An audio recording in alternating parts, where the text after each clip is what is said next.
Yeah, so it's got some poop to it, as I like to say. Gitaarmannen, the podcast, Guitar Guys, the podcast. I'm here with Joey Landreth. Hey. Joey. Yes, sir. I read a story about a fake mustache. You guys sneaking into a bar with your father. Yeah. Was that the first time you really saw like guitar action in real life? No, because I grew up around a lot of music. Mm-hmm. But that was the first time that I saw music, like live music, coming off a stage at volume with an audience. You know, I grew up listening to my dad's bands rehearse in our house, and we had a very, very small house, 400 square feet, which I don't know what that is in meters, but I think it's like 3 square meters. Oh. No. A little bit bigger, I guess. But 20 feet by 20 feet. So what's like 3 meters is what, 9 feet? Oh man, I'm so bad at this. If you know what it is, leave it in the comments. But it's 400 square foot house, so a little tiny. Yeah, so I grew up listening to my dad's bands rehearse in the living room while we were falling asleep. So there was a lot of music going on, but that night there had been a couple of bands that my dad was really excited about. And so it was a Halloween themed gig, so everybody was dressed up. So we wore fake mustaches and snuck into the bar with my dad. And it was amazing. It was like a very transformative experience. And a lot of the musicians that were playing there that night are now dear friends of mine. And so it was a cool time for me as a developing musician to be able to experience that. And I knew right then and there, like that's what I wanted to do. Yeah. Yeah. And did it take long before that really became a reality? I mean, like growing up in Winnipeg, how big is that city? It's not a small city. I mean, we're just under 1 million people, so it's not a huge city, but it's not a small city. It's kind of the gateway to Western Canada, but it's an island in the sense that there are no other major cities for, the next nearest place that a person might tour to is 550 kilometers away. Wow. And then next to that is like Saskatoon, which is like 780 kilometers away. Edmonton is, 1,700 kilometers away. So the Winnipeg scene... It's very important to itself because it's all there really is. Mm-hmm. And unless an arena rock or arena band is coming through and playing the hockey rink, we're not getting smaller bands touring through and playing clubs very often. Mm-hmm. So Winnipeg often gets skipped over on the smaller tours, which means that if you want to see music in an intimate setting, you're seeing locals. So, but as such, it kind of like it made a very special community to grow up in because nobody had dreams of really exporting outside of Winnipeg because it was just so hard to do. Yeah. So everybody's kind of humble, and if somebody's ego got too big, they would often leave and never come back, or somebody would come to town and be like, I'm going to take this place over, and they would basically get scared out because nobody wanted to play with them. So it was a great place to grow up. And what was your first band like? Was that also with your brother? My very first performance experience was with my dad, and so it was my brother and I playing in our dad's band. But my very first band on my own was not with my brother, and his Dave's very first band had a little known up and coming guitar player by the name of Ariel Posen. He was the lead singer and lead guitar player in Dave's first band. So it's a fun. I'm joking, of course. He's a complete superstar. Mm. He's not here this year. No, I think, no. But that would have been a reunion. It would have, yeah, absolutely. He's a dear friend of ours, and he played in the Brothers Landreth for a while as well. So it's But yeah, our first bands were pretty cool, and they were really, really fun. And Dave and I, when we were like in our late teens, early 20s, we started working for other folks, and the rest is kind of history. Yeah. Did you dream of like having your own signature guitar? Of course. But I knew definitively that it would never happen because I'm just some random guitar player from a small town in central Canada. So, yeah, it's been all of the things that I hope to accomplish, I have already accomplished a long time ago. So everything else that's coming our way is just icing on the cake. It's bonus. Yeah. I always tell people, set your sights very low, and you'll never be disappointed. But I can imagine having checked off all those small dreams or big dreams even. Yeah. You must have something like a dot on the horizon to work towards. What is that now? I don't, to be honest, and I think it's actually. I would strongly advocate to do away with those things a little bit, because I think for me, what's most important is about making art that feels true and genuine. And the reality for me is I would be doing this whether or not anybody listened, and if I wasn't doing it on a stage, I'd be doing it in headphones in my basement. Mm-hmm. And so, and I think that is an important thing that keeps you grounded. And I've been very fortunate to play with lots of different people. And in the early days of being like a guitar player for hire, you could tell the people who were there for music and the people who were there for notoriety, and the people who were there for fame. They never last long, because it's a fruitless pursuit. Yeah. And as soon as you, pardon me, as soon as you reach a goal, that's not enough. You want more. And so if your goals are to play and perform and create honestly, then you never fail. No, you don't even have to play. You don't even have to play well, because when I get up on stage, I'm not too worried about whether or not I'm going to have a good night. I just think, okay, I'm just going to play the best that I can. And I think in a reverse kind of way, I'm always happy with how I play. It could always be better, and there's always things that I'd like to be able to do better and sing better or tell a story better. But I don't know. Yeah, that's trying to improve your craft. Yeah, that's something different than ambition and aiming for. Whatever. I'm never going to complain if there's more people at a show or we sell a few more records, but it has to come from you doing what you love. Yeah, my goals are never around growth, which I think some people might find like trite or silly, but I think it's what keeps me hungry still, because if somebody goes, "Oh, we're sold out tonight," hey, great. Yeah. And if somebody's like, we've only got 40 tickets sold. It's like, 40 tickets sold in Amsterdam, that's pretty cool. Yeah. Those like people could be at home. Yeah. Considering I never thought I would be playing outside of Winnipeg, I'm pretty pumped about 40 people in Amsterdam.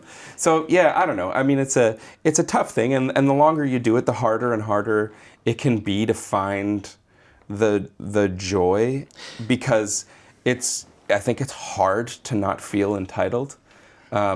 But again, if you keep the art at the center, then it does the rest for you. Also because the industry is constantly changing, like the way it works. You guys are releasing a new album, Dog Ear. When is the release date?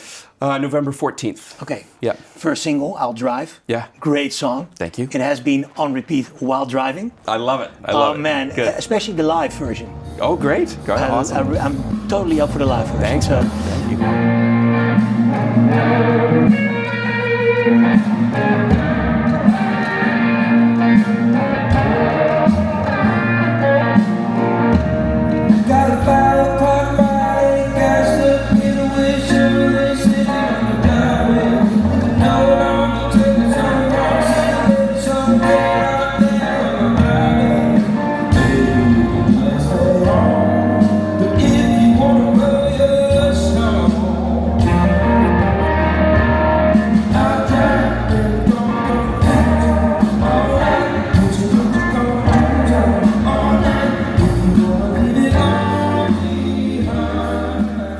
About that album, is I'll Drive like good sample of what the rest of the album will be like? Yeah, I mean this record is like if you've been following along since the first record, I think this one will be very familiar in the sense that we're not reinventing the wheel on this one. We've had our last record was definitely more experimental, and we had a lot of fun. It was during the pandemic, so it wasn't really possible for us to make a super live record. But after we got back on the road post-pandemic, we kind of put together this group of musicians. My brother and I are now longtime drummer Roman Clark, our front of house tech Ian Phillips, and then our producer Murray Pulver. We did a bunch of touring together, and the band sounded kind of better than ever. And so Dave and I said, like, this is the record we got to make. We got to make it with all these guys. So Ian helped engineer, and he was involved in capturing all the bed tracks, and so it was like, it was the touring band was the record band, and it just feels really good. Yeah. So I think people have been. It's a funny thing. Like, you can never get away from your first record, and people always go, "Oh yeah, I really love that first record."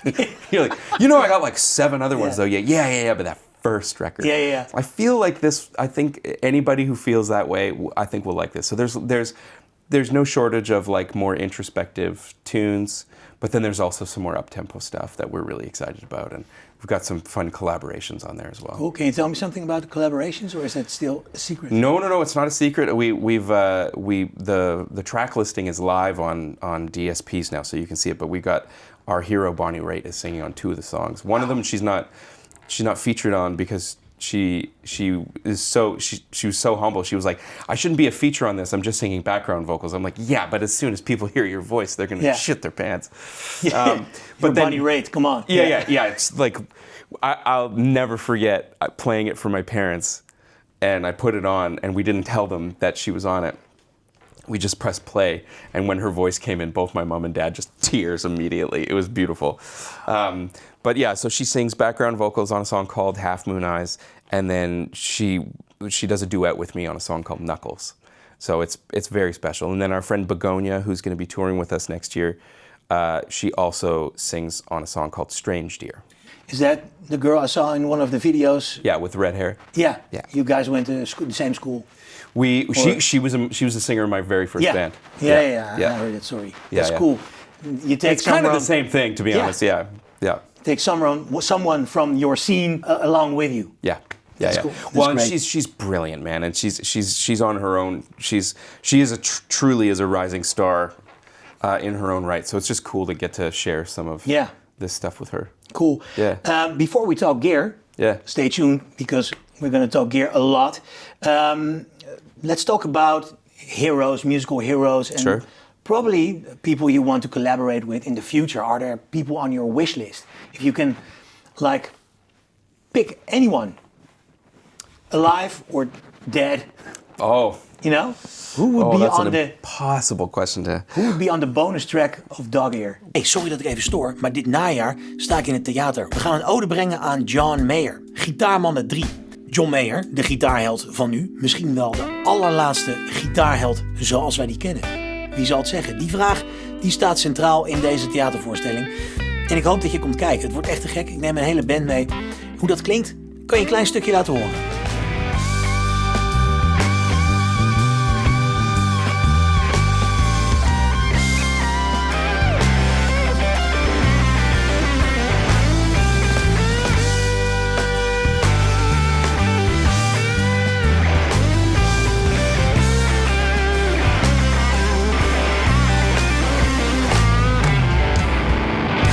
Ik heb er in ieder geval onwijs veel zin in. Ik hoop je te zien dit najaar. Alle data vind je op @struijlaart.nl/tour. Snel terug naar het interview. Well, dude, I mean, honestly, like, getting to do something with Bonnie, I mean, I can't imagine. Yeah, I mean, Jeff Beck, that'd be cool. That would have been cool. We played Crossroads in 2023, and he was scheduled to play, and sadly, as we all know, he passed away. And I was pretty heartbroken. I was heartbroken that he passed, but it was so close to being able to rub shoulders with him. But that would have been a very cool collaboration. But Sonny Landreth, who is, technically I think we are actually related, but we just met him for the first time at Crossroads in 2023. I'd love to do something with him, and I mentioned it to him not too long ago, and he said, "Yeah, man, I'd be into that." So that would be really cool. Yeah. So that's in the works. Very preliminary, very, very preliminary. Like, i.e., it was just a text message, and he was like, "Yeah, I think that could be cool." The idea is alive. The idea is alive. Head. Yeah. So hopefully that's coming. How cool. Yeah. Let's talk about the Duesenberg you have on your lap. Yeah. Please elaborate. What is it? Well, this is actually, I just picked this up today because the standard Brothers Landreth Alliance series Duesenbergs are pink. Yeah. Pink sparkle. And so I have one of those with me. But I had asked, because I've been playing, one of the things I'm known for is playing in a low tuning. And I've slowly been starting to go back to playing in some more regular, well, I'm still playing in an open tuning, but this one is in open E. So I asked if there was any chance that they would make me one more so that I could have one guitar in my normal C tuning and then one guitar in my E tuning, and they very graciously agreed. And Ingo, who's the head honcho at Duesenberg and has been our guy there, said, "Would you want to do a different color, just for fun?" And so we started throwing some ideas around, and there was maybe a two-tone sunburst or a three-tone sunburst kind of thing. And then I said, well, what about because I'm a huge Cooder fan, and he's got that, his number one guitar is like a two-tone sunburst with a tort-ish guard. And that was kind of my first thing, because this guitar is it's all three of I'll explain it later, but it's all three of my favorite guitar players sort of inspired in one guitar. So I was like, well, would it be cool if we could do that? And Ingo said, yeah, I'd love to do that, but it's impossible to find good tortoiseshell right now, like tortoiseshell looking guards. So then I said, well, Rye's number 2 guitar, or one of his other famous guitars, was this sort of seafoam green or surf green Strat. So I said, what if we did something like that? And so that's kind of where this was born. So this is obviously sparkle. It's not exactly the same. So it still kind of lives in the same territory as the standard pink one. But yeah, so the pickups are, the whole idea was, my main guitar for a long time has been a gold top made by a friend of mine in Edmonton named Alex Sorokin. And I love that instrument. It's still like my ride or die. But I wanted a guitar that could get all the sounds that I couldn't get out of that guitar. That guitar is beautiful and has incredible sounds, but it's very sort of classic LP style instrument. So I wanted something that had the ability to get some Strat tones and some other sort of alternate sounds. So we did a gold foil in the neck position, which is inspired by Rye. The middle pickup is a single coil Strat style pickup inspired by Bonnie. And she often plays on her middle pickup. And then the bridge pickup is one of their King split duo coil pickups, but wired to be basically like a telly pickup, but as a humbucker. So that's Lowell George. So Rye Cooder, Bonnie Raitt, Lowell George. Yeah. So, and of course, there's nothing I could do to sound like any of those players, but it's, those are some of the sounds that I am inspired by. So.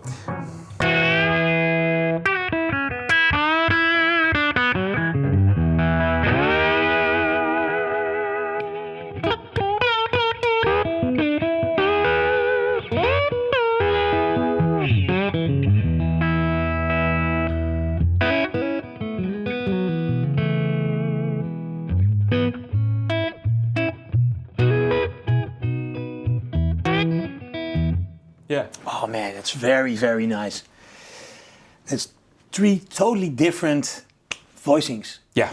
It's wow. Yeah, and you can, so this switch here will turn on the middle pickup. So if you want sort of the Strat neck and middle, you can get that.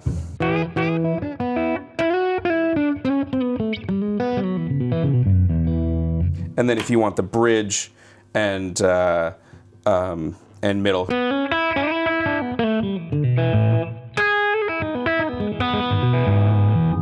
and then this other switch taps the bridge pickup. So even If you have to choose one, yeah, what would it be? one pickup setting. Yeah. Probably just the bridge in full humbucker. Yeah, that's where I spend most of my time. Because you maybe can, with volume changes, like alter it a little bit and sweeten it out. Yeah.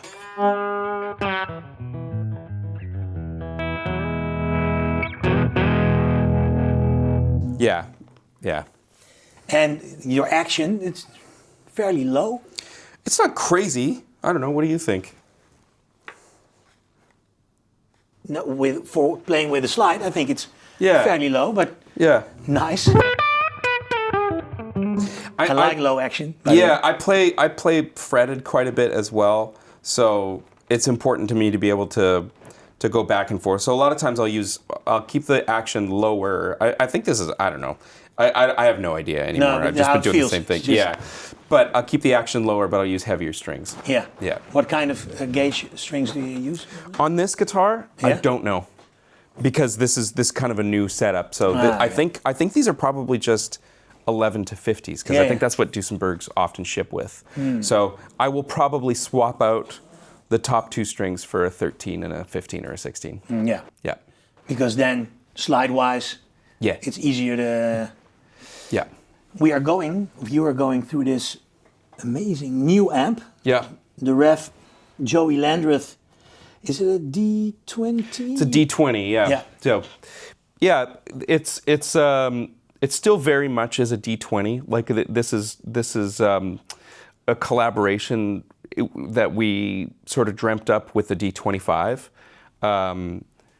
I was pretty involved in the R&D of the original D20, and provided some feedback for the D25 as well. So, and Derek and Rev, they've been good friends of mine for a long time. So you also make a podcast with Derek, right? And I also do a podcast with Derek. Yeah. Golden Age of Gear, shout out. So he had put it to me and said, "Hey, would you want to collaborate on one of these things? Like, we'll swap the speaker out. We'll do some alternate voicings to kind of make it suit your playing." And so it's not like a full-on signature, and but it's a modified version of it. Yeah. So we made some pretty cool tweaks to the voicing of the amp to suit kind of the way that I play and some of the things that I go for. It's got a little more mid-range, the bottom end is a little bit tighter, and the top end is a little more open as well. Can you play something so you can show some of the tonal possibilities? Yeah. Some more clean sounds.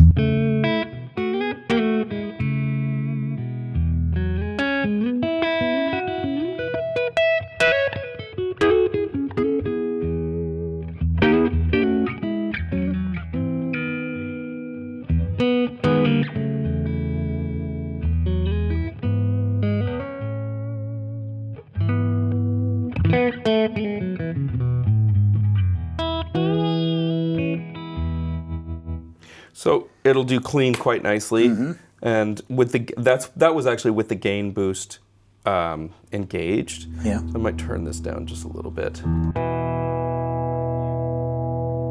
The gain up.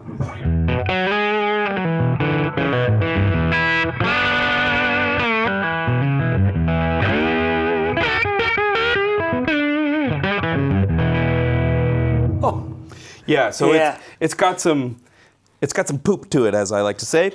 But and I use a lot of pedals, so one of the great things about the D20 is it loves pedals. Pedal platform. Yeah. So, but you can dime the gain and get enough sort of saturation to keep most guitar players happy. And then if you need more than that, then you hit it with a gain pedal and off you go. It also sounds killer with a boost, like a clean boost. You can send it into even further sort of saturation. So, what boost would you recommend? Oh man, there's so many. We recently did a shootout. I'd be remiss if I didn't mention the REVV Tilt EQ boost, killer. There's a company that I just discovered. They're called Heuristic.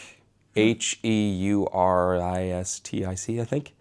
I can't remember where they're based, somewhere in the States, but they make a fantastic clean boost. Also has a tilt EQ, and it's slightly different flavor than the REVV one, but it is incredible, and it's very transparent. That's what I like about it a lot. Yeah. It really does not change. That's when you use a boost and it changes the tone. It's like, get out of my chain. Kind of. I mean, sometimes it's nice to have something that adds a little hair. Yeah, but then I'm going for an overdrive or something that, Yeah. reverb-wise. Yeah. What is in it? I don't know too much. It's a chip. It's a digital thing, so it's. Do you normally play with a lot of reverb or medium? I do. I'm a reverb guy for sure. I love a good analog spring reverb, but I think to keep costs reasonable, and also I think spring reverb can be kind of a nightmare for repair and stuff like that. So it sounds great.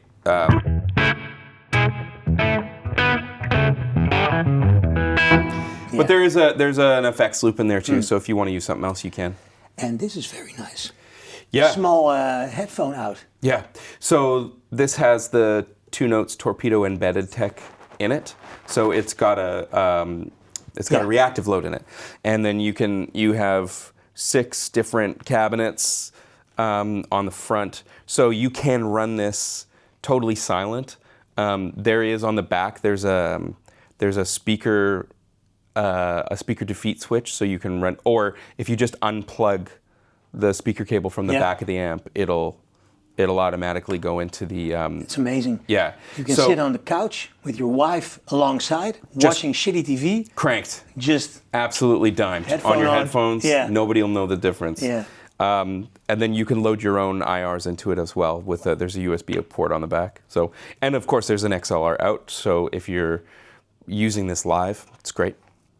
Yeah. Talking about the golden age of gear. Exactly. It's pretty cool little piece of technology. Yeah. Yeah. And it's quite handy. Yeah. It's the thing nowadays is everybody's taking their their quad Cortexes on tour because it's easy. No, and I mean I've got one of the Nano Cortexes, and I think it's absolutely fantastic piece of kit. I will never use an amp sim. I gotta have, I can imagine. The thing is, what I think, when playing like as a session guy in big productions, where you're not the number one session guy because the other gig there's another guy. Yeah. Then you're not. It's not about you. So then it's easy to bring in 2 XLRs to the front of house. Yeah. But when you're in your own band, like you are. Yeah.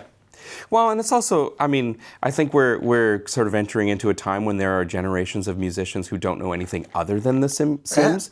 And I do think, honestly, because like the Nano Cortex, I did a bunch of captures of some of my favorite pedals. And there's certain things that it doesn't capture quite as well, like the cleanup on the volume knob. I feel like that's an impossible thing to synthesize. But tonally, could not tell the difference. Spot on. Absolutely perfect. Yeah. But the way that I'm used to experiencing guitar, and I don't play super loud.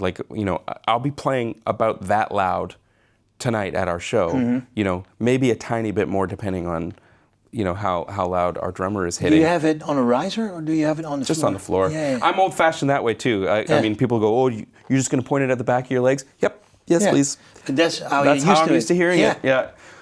And well, you'd hear it better if it was pointed at your ears. Yeah, but I don't like it. But I don't like it. Yeah. Yeah. I get it. I understand that. That makes perfect sense to me. However, I'm gonna keep firing this at my pants. Yeah. You can put something in front of it if you want, but I'm not moving it. I do think it's kind of a cultural thing, and it's a generational thing. And there's lots of great young guitar players who are getting some incredible sounds through these things, and I don't pass any judgment. I mean, I'm not a part of that crew that thinks that, this is a dying art. I think things are just changing, just like they always have. There was once a time when electric guitars through amps were abominations to people, and so we're just watching times change. That said, this is how I'm most comfortable. So I totally understand. it works for you, then it's good. Yeah. You know, that's Nobody's getting hurt, for you know what I everyone. mean? You know, it's whatever Yeah. works for you. It's 100%. yeah. Let's talk about your tour, Yeah. the Golden Age of Gear tour. You're Yes. doing next week. This podcast will go live on, what day is it today? Friday. I will try to air this on Friday evening, so you can catch Joey and Derek on tour Yeah. next week. Yeah. Let me grab the tour dates. I have them here, I hope. Yeah, there they are. So this whole weekend at Guitar Summit. Yes, sir. Then the 29th, that's on Monday, you are at Thomann. That's right. Thomann store in Germany. I've never been there. Neither have I order like almost weekly stuff there. Yeah. Then you're going to Frankfurt on the 30th of September. 2nd of October, Omega Mons. I think that's Belgium. And then you're coming to the Netherlands. Yeah. The 3rd of October, the Fellowship of Acoustics. Sponsors of this podcast. If you want to buy some gear at the Fellowship of Acoustics, use the Action discount code Gitaarmannen. And you get 5% off on anything. Like even on real expensive guitars. Sweet. I think they have your guitar, but Come on. just try it. Just have a look. Just a little discount code. Yeah. You just put it in there. And the 4th of October, you're at Kauffmann's guitar store. It's a really nice guitar store. Cool. In Alphen aan de Rijn. Do you know Kauffmann Guitars? Yeah. The guitars they make? Yeah. Albert, the guy who makes them, is a really nice guy. Awesome. He has great stories. And Can't also wait. Paul, who works there. So say hi to them from me. will. Thank you very much. There is a website,